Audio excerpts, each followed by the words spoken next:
The End of Oak Dtreet is the best movie that includes the most dinosaurs with feathers on the big screen since Dinosaur Island.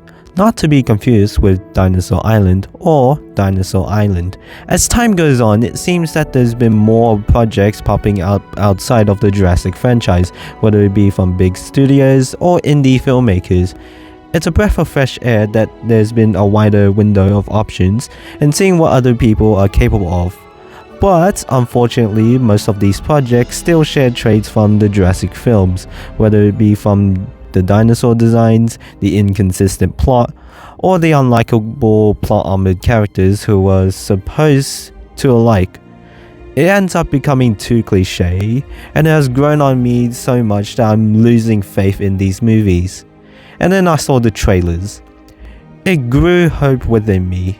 Even though I was really skeptical about the fact that most of these dinosaurs had feathers. Yeah. Remember the movie 65 and how most of the dinosaurs were monstrous, reminding us from the late 2000s? If 65 was the average dinosaur movie during the mid to late 2000s, then The End of Oak Dtreet was the average movie during the mid 2010s. Is it good? Is it bad? Or is it somewhat mid? Let's get into it. Warning, this is a spoiler review. If you haven't seen the movie, best to go watch it before watching this. Got it? Okay, good. Look, I'm gonna be real with you. The first minute and 40 seconds, I did not record that after viewing the movie. But still, my point stands. This is a really, really great movie. I mean, it's not perfect. It still has its critiques, obviously, but I'll get to that later as I do want to address the pros.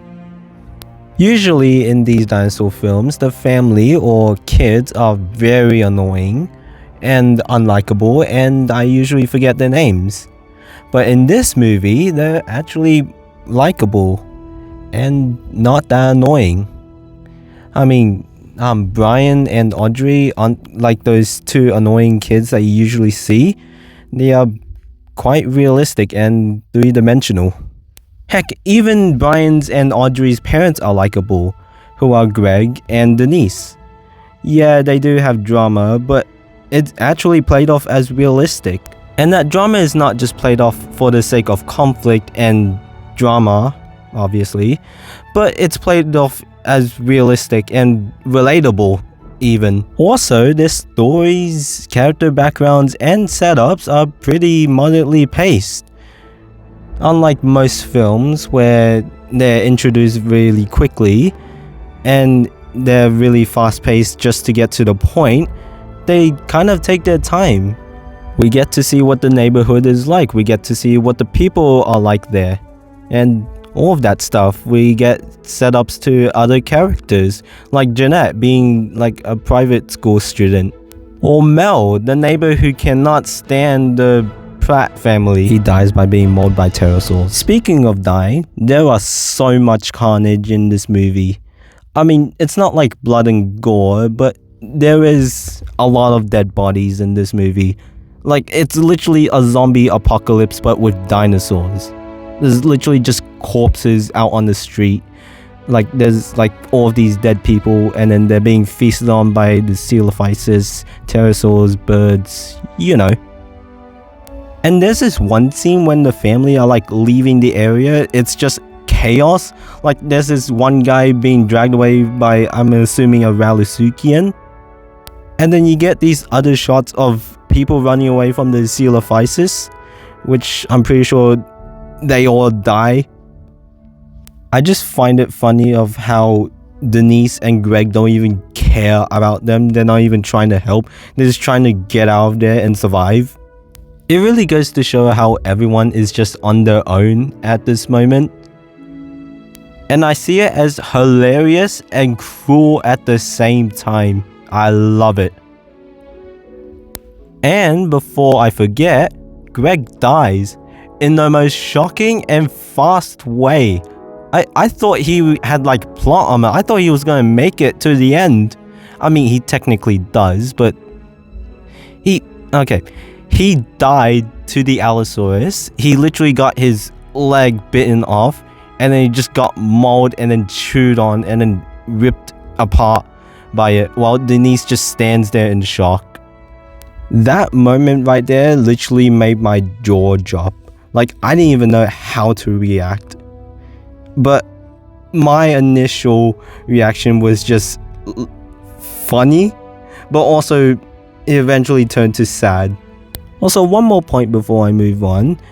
The amount of blood and then gore, yeah, I said there's like a bunch of dead bodies, but I also want to comment that they don't really shy away from showing any of that. Like, we see a bunch of stabbing, a bunch of gunshots, a bunch of blood splatter and stuff. What I'm trying to say is that they managed to balance out being too gory from being too sanitized. One last note is the dinosaur designs, or at least some of them, but most of them are not dinosaurs. Anyways, the Coelophysis, yeah, it does look a bit ugly and stuff, but it at least looks like a Coelophysis. It has mostly a full feather covering and all of that stuff. And the Ornithokairis, the one that had like a long tail, that is a pretty decent design. Yeah, the tail may be a bit not needed, but it's good. And then we got the turtle. Yeah, it may look like a Pokemon, but at least it's not too over-exaggerated. And then we got the Rallisuchian, which, yeah, it may look a bit too monstrified to some extent, but at least it does have vibrant colors. And then we're introduced to this background pterosaur, which in my first impression, I thought it was basically the Jurassic World Quetzalcoatlus, you know, the one from Rebirth. But looking closer, it does seem like it's a Zunriptorus. I think I said it right. Correct me if I'm wrong. Actually, don't. And then we're treated to the Consignathus, which I do like, but I feel like it just looks like a naked plucked chicken. While those designs are moderately good, I cannot say the same for the other dinos. Like, I get they're not supposed to be the main focus, but they could at least put in the effort and make them look good in the context of accurate or not looking monstrous. Take the Allosaurus for example, my favorite dinosaur. Like, okay, I'm gonna make something clear. I don't mind the feathers on the Allosaurus. Hell, if they made it into like a little mane, they'll probably do like some symbolism for it being the lion of the Jurassic, and that would be like crazy creativity that I'll probably die over. But the only thing is that not only is it pronated, well, it has pronated arms, but it's using this Jurassic World Allosaurus design. Like, it's been used so many freaking times. It's like the successor of the Papa T-Rex. And then we have the freaking woolly sauropod, which I will be calling Camarasaurus for simplicity. It did not need to have that feather. It did not need to look like that woolly mammoth. We already have elephant-timed sauropods. We do not need to go to that level. The Camarasaurus by itself is a really good animal. You don't need to add something that will make it look quote-unquote accurate. If you overdo it, you just make it look weird. Next, we move on to the Ankylosaurus, and holy bum cheeks, it's literally the copy and paste Ark Survival Evolve Ankylosaurus. I don't even need an explanation, it's just that. Then we have the Stegosaurus, which is basically the Ark Survival Evolved Stegosaurus and the Jurassic World Stegosaurus, and throw in a couple of woolly mammoth fur, then you equal that. This, I don't get it. How is it this hard to stuff up a Stegosaurus? Hell, even Ark Survival Evolved Stegosaurus is more accurate than whatever this is. Then we have the Spinosaurus, and at first I thought it was just gonna be a very crocodilian accurate Spinosaurus, but for some reason it represents the early 2010s. Actually, now that I think about it, this is proving my point that this is unintentionally the average dinosaur movie of the 2010s. Just throw on feathers and add exaggerated features. Last but definitely the most what the hell is that is the blood eel from Iron Lung. I'm not even joking. Like, in the second scene that we see it for some reason slithers into the house and is about to eat the niece without anyone noticing. I don't even get how that's even possible. And opens its mouth to reveal I don't even know. But I could just picture the blood eel. I would call it a titanoboa, but this is just too far. But at the end of the day, it's basically a survival story, but with dinosaurs. But at the same time, I don't feel like we're facing dinosaurs. I feel like we're, I don't know, facing an obstacle course. But hear me out. Most of the dinosaurs and pterosaurs and other threats here only get like a couple seconds, or like, if they're lucky, a minute or two worth of screen time. Take Spinosaurus for example. It could literally be replaced with any other theropod. Hell, if I were the writer, I would just throw in the Allosaurus and then just make the car explode, giving the Allosaurus all of its injuries and stuff. The Spinosaurus in this movie doesn't even do anything special. At least in Jurassic World Rebirth, it was actively attacking our cast members. It even got Bobby Atwater and Xena. Because for one, they have claws so they could grip onto the ship and then just chomp them and then drag them away. And two, they can walk. What I'm trying to say is that most of these dinosaurs in the movie were wasted. Like, we don't even get like other scenes with them. Yeah, we do see the Coelophysis attack our protagonist, but not to the extent where they're a growing threat. The Allosaurus, which was everywhere on the promotional material, only got like one major scene, and that's it. Killing Greg. And I felt like I got scammed out of $40. It had so much potential to be a looming threat throughout the movie, but no, it just chose to show up and then leave. And it's not just the dinosaurs, it's also the characters. Like, okay, for example, Brian's friend group, I completely forgot all of their names, but they would have been perfect for cannon fodder. Like, maybe that fat kid could be eaten by that blood eel, or the other kid he can get picked up by those pteranodons and then replicate the scene from Kong Skull Island where that guy got ripped in half and all pieces and stuff. And then there's that older teen group who apparently the brother who, I don't know what the exact story is, but they could also serve as perfect cannon fodder.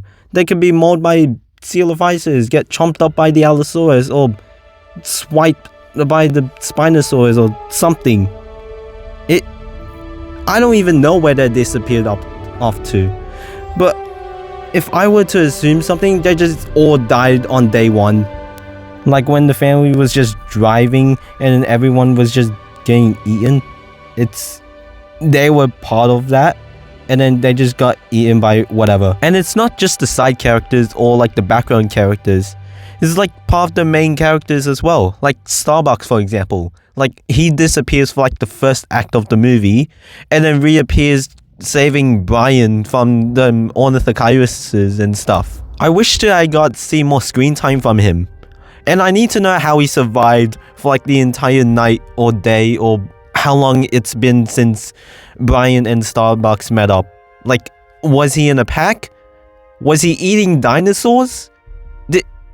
Did he eat the corpses? Was he in like, I don't know. When I say that the characters are wasted, I'm not trying to say that they should go into those cliches where maybe the bad guys die or the other side characters also die, or like, what I'm trying to say is that I want their presence to be established.